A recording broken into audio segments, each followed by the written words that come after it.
Assalamualaikum warahmatullahi wabarakatuh.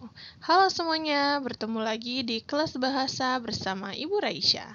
Kali ini kita akan mempelajari mengenai puisi, yaitu dengan tema menentukan tema dan pesan dalam puisi. Nah, di sini juga kita akan membandingkan perbedaan puisi dan cerpen. Bagaimana? Sudah siap untuk belajar? Mari kita mulai. Tujuan pembelajaran kita kali ini adalah mencari inspirasi untuk puisi dari karya sastra prosa yakni cerpen. Dan kita akan berdiskusi mengenai tema dan pesan yang merupakan 2 dari 4 struktur batin puisi. Berdiskusi mengenai inspirasi untuk mengubah puisi dengan mentransformasikan cerpen melalui tema dan pesan yang terkandung di dalamnya. Nah, sebelumnya kita akan bahas kembali mengenai puisi. Apa sih itu puisi? Puisi adalah karya sastra dengan kalimat-kalimat yang indah yang cenderung mempunyai makna konotatif. Nah, di sini ada kata konotatif. Apa sih itu konotatif? Konotatif itu, ya benar sekali, adalah kata yang memiliki makna yang tidak sebenarnya. Jadi dia menggunakan makna yang menggunakan pengungkapan dan lain sebagainya. Seperti misalnya pengadilan akan disebut dengan meja hijau misalnya, atau pencuri akan disebut dengan panjang tangan dan lain sebagainya. Bagaimana, sudah bisa dipahami? Nah, di sini kita akan membahas 2 dari 4 unsur batin. Yang pertama adalah tema. Apa sih itu tema? Menurut Gasong 2019 pada halaman 25, tema adalah pokok persoalan yang ingin disampaikan oleh penyair. Nah, jadi apa itu pokoknya yang akan disampaikan oleh penyair? Sedangkan amanat adalah pesan atau nilai-nilai yang berkaitan dengan pokok persoalan yang ingin disampaikan oleh penyair. Jadi ini adalah pokok persoalannya, sedangkan yang ini adalah pesan yang akan disampaikan atau nilai-nilai yang akan disampaikan berkaitan dengan pokok persoalan. Nah, berikut ada sebuah cerpen berjudul Malaikat Juga Tahu, karya Dewi Lestari. Laki-laki dan perempuan itu terbaring di atas rumput, menatap bintang yang bersembulan dari carikan awan kelabu, saat yang paling tepat untuk bermalam minggu di pekarangan. Perempuan itu hafal rutinitas ketat yang berlaku di sana. Laki-laki di sebelahnya memangkas rumput setiap Selasa, Kamis, dan Sabtu. Mencuci baju putih setiap Senin, baju berwarna gelap. Setiap Rabu, baju berwarna sedang, setiap Jumat. Menjelang air panas setiap hari pukul 6 pagi untuk semua penghuni rumah. Menghitung koleksi sabun mandinya yang bermerek sama dan berjumlah genap 100 setiap pagi dan sore. Banyak orang yang bertanya-tanya tentang persahabatan mereka berdua. Orang-orang penasaran tentang topik obrolan mereka dan apa kegiatan perempuan itu selama berjam-jam di sana. Sudah jadi pengetahuan umum bahwa ibu dari laki-laki itu, yang mereka sebut Bunda, sangat pandai memasak. Rumah Bunda yang besar dan memiliki banyak kamar adalah rumah indekos paling legendaris. Bahkan ada ikatan alumni tak resmi dengan anggota ratusan dipersatukan oleh kegilaan mereka pada masakan Bunda. Setiap lebaran, Bunda memasak layaknya catering pernikahan. Terlalu banyak mulut yang harus diberi makan. Namun, jika cuma akses tak terbatas atas masakan Bunda yang jadi alasan persahabatan mereka berdua, orang-orang tidak percaya. Laki-laki itu yang biasa mereka panggil abang adalah makhluk paling dihindari di rumah Bunda. Nomor 2, sesudah blasteran Doberman yang galaknya di luar akal. Tapi untungnya sekarang sudah ompong dan buta. Abang tidak galak, tidak menggigit, tapi orang-orang sering dibuat habis akal jika berdekatan dengannya. Setiap pagi dia membangunkan seisi rumah itu dengan ketukannya di pintu dan secerek air panas untuk mandi. Dia menjemput baju-baju kotor dan bisa ngadat kalau disetorkan warna yang tidak sesuai dengan jadwal mencucinya. Sekalipun sanggup, Bunda tidak bisa memasang pemanas air bertenaga listrik atau sel surya. Anaknya harus menjarang air. Secerek air panas dan mencuci baju berwarna adalah masalah eksistensial bagi abang. Mengubah rutinitas itu sama saja dengan menawar bumi agar berhenti mengedari matahari. Bukannya tidak mungkin berkomunikasi wajar dengan abang, hanya saja perlu kesabaran tinggi yang berbanding terbalik dengan ekspektasi. Dalam tubuh pria 38 tahun itu bersemayam mental anak 4 tahun. Demikian menurut ahli jiwa yang didatangi Bunda. Sekalipun Abang pandai menghafal dan bermain angka, ia tidak bisa mengobrolkan makna. Abang gemar mempreteli TV, radio, bahkan mobil, lalu merakitnya lagi lebih baik daripada semula. Dia hafal tahun, hari, jam, bahkan menit dari banyak peristiwa. Dia menangkap nada dan memainkan persis sama di atas piano, bahkan lebih sempurna. Namun, dia tidak bisa memahami mengapa orang-orang harus pergi bekerja dan mengapa mereka bercita-cita. Perempuan di pekarangan itu tahu sesuatu yang orang lain tidak. Abang adalah pendengar yang luar biasa. Perempuan itu bisa bebas bercerita masalah percintaannya yang berjubel dan selalu gagal. Tidak seperti kebanyakan orang, Abang tidak berusaha memberikan solusi. Abang menimpali keluh kesahnya dengan menyebutkan daftar album Genesis dan tahun berapa saja terjadi pergantian anggota. Gerutuannya pada kumpulan laki-laki brengsek yang telah menghancurkan hatinya dibalas dengan gumaman simfoni Beethoven dan tangan yang bergerak-gerak memegang ranting kayu bak seorang konduktor. Abang tidak bisa beradu mata lebih lama dari 5 detik. Tapi sedetik pun Abang tidak pernah pergi dari sisinya. Ia pun menyadari sesuatu yang orang lain tidak. Laki-laki di sampingnya itu bisa jadi sahabat yang luar biasa. Barangkali segalanya tetap sama jika Bunda tidak menemukan surat-surat yang ditulis Abang.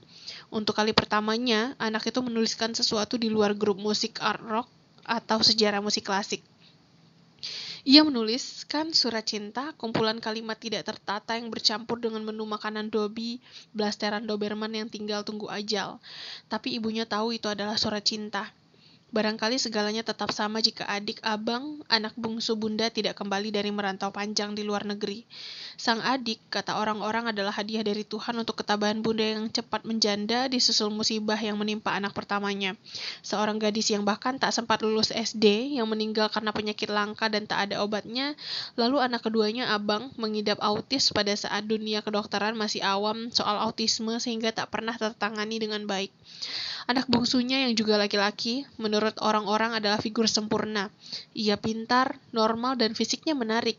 Ia hanya tak pernah di rumah karena sedari remaja meninggalkan Indonesia demi bersekolah. Barangkali sang adik tetap menjadi figur yang sempurna jika saja ia tidak mencari perempuan satu-satunya yang dikirimi surat cinta oleh kakaknya.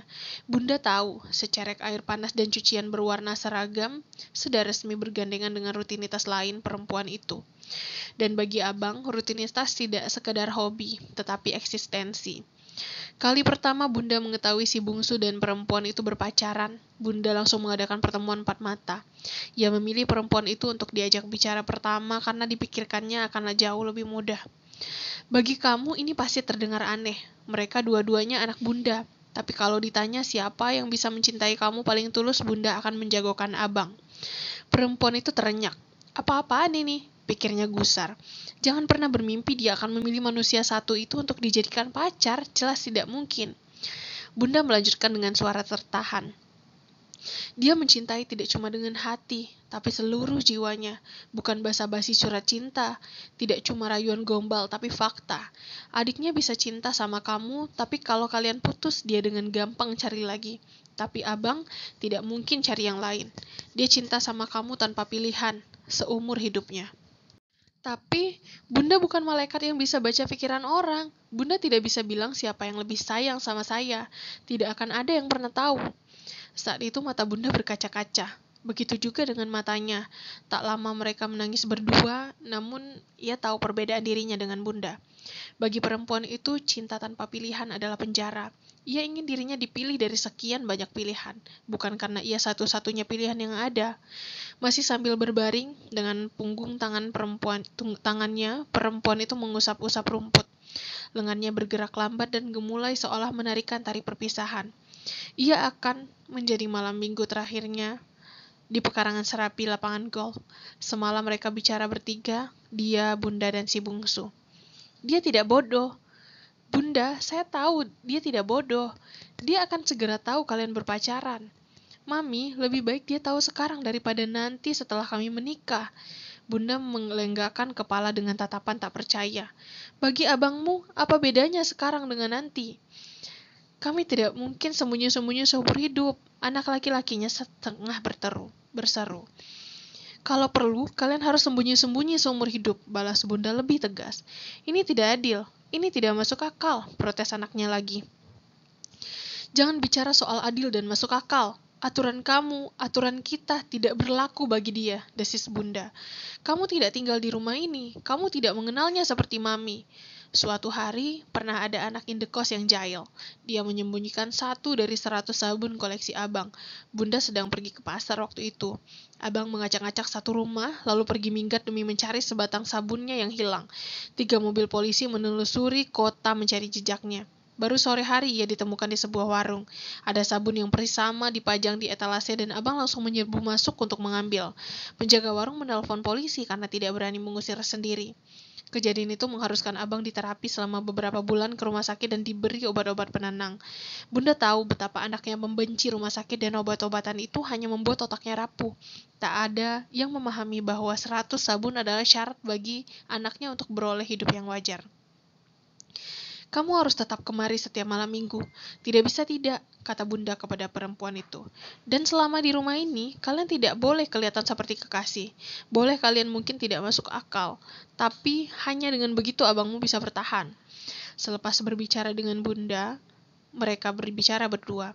Mereka sepakat untuk selama-lamanya pergi dari kehidupan rumah itu. Tidak, mereka terpenjara setiap minggu di sana. Mereka menolak menjadi bagian dari ritual menjarang air, cuci baju, dan 100 sabun.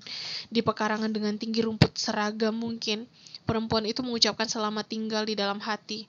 Persahabatan yang luar biasa ternyata mensyaratkan pengorbanan di luar batas kesanggupannya. Perempuan itu mengucapkan maaf berkali-kali dalam hati. Sejenak lagi, malam minggu terakhir mereka usai. Bunda menangisi setiap malam minggu. Tidak pakai air mata karena ia tidak punya cukup waktu. Ia menangis cukup dalam hati. Semua anak indekos kini menyingkir jika malam minggu tiba. Mereka tidak tahan mendengar suara lolongan, barang-barang yang diberantaki dan seseorang yang hilir mudik gelisah mengucap satu nama seperti mantra, menanyakan keberadaannya. Kalau beruntung, abang akhirnya kelelahan sendiri lalu tertidur di pangkuan ibunya. Kalau tidak, sang ibu terpaksa menutup hari anaknya dengan obat penenang. Pada setiap penghujung malam minggu, Bunda bersandar kelelahan dengan bulir-bulir besar peluh membasahi wajahnya. Anaknya yang berbadan 2 kali lebih besar tertidur memeluk kakinya erat-erat. Selain dengkuran dan nafas anaknya yang memburu, tidak ada suara lain di rumah besar itu. Semua pergi. Dobby telah mati. Bunda tak bisa dan tak merasa perlu mengutuk siapa-siapa. Mereka yang tidak paham dahsyatnya api akan mengorbankan dengan sembrono. Mereka yang tidak paham energi cinta akan meledakannya dengan sia-sia. Pemuda itu benar. Dirinya bukan malaikat yang tahu siapa yang lebih mencintai siapa dan untuk berapa lama. Tidak penting. Ia sudah tahu. Cintanya adalah paket air mata, keringat, dan dedikasi untuk merangkai jutaan hal kecil agar dunia ini menjadi tempat yang indah dan masuk akal bagi seseorang. Bukan baginya. Cintanya tak punya cukup waktu untuk dirinya sendiri. Tidak perlu ada kompetisi di sini. Ia dan juga malaikat tahu siapa juaranya. Wow, luar biasa sekali ya cerpen tadi yang berjudul Malaikat Juga Tahu, karya Dewi Lestari. Karya-karya Dewi Lestari ini sudah cukup banyak dan sangat fenomenal, luar biasa. Nah, silakan Ananda cari apa sih tema dari cerpen tadi? Lalu amanat apa yang ditulis atau ingin disampaikan oleh pengarang kepada pembaca dari cerpen yang kita baca tadi? Nah, selain dari cerpen tadi, juga ada puisi yang berjudul Malaikat Juga Tahu, karya Dewi Lestari.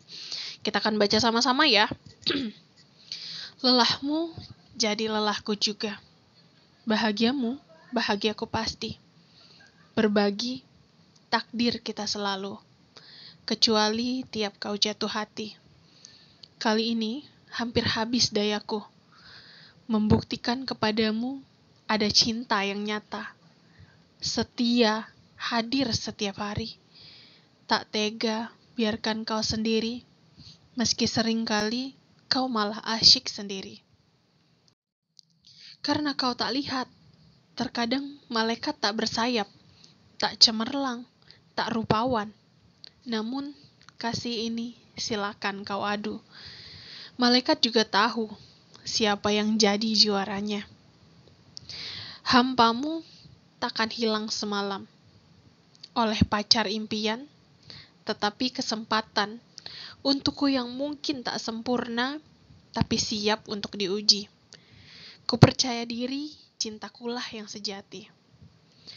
Namun tak kau lihat, terkadang malaikat tak bersayap, tak cemerlang, tak rupawan. Namun kasih ini silahkan kau adu. Malaikat juga tahu siapa yang jadi juaranya. Kau selalu meminta terus kutemani, dan kau selalu bercanda, andai wajahku diganti. Melarangku pergi karena tak sanggup sendiri. Namun tak kau lihat, terkadang malaikat tak bersayap, tak cemerlang, tak rupawan. Namun kasih ini, silahkan kau adu.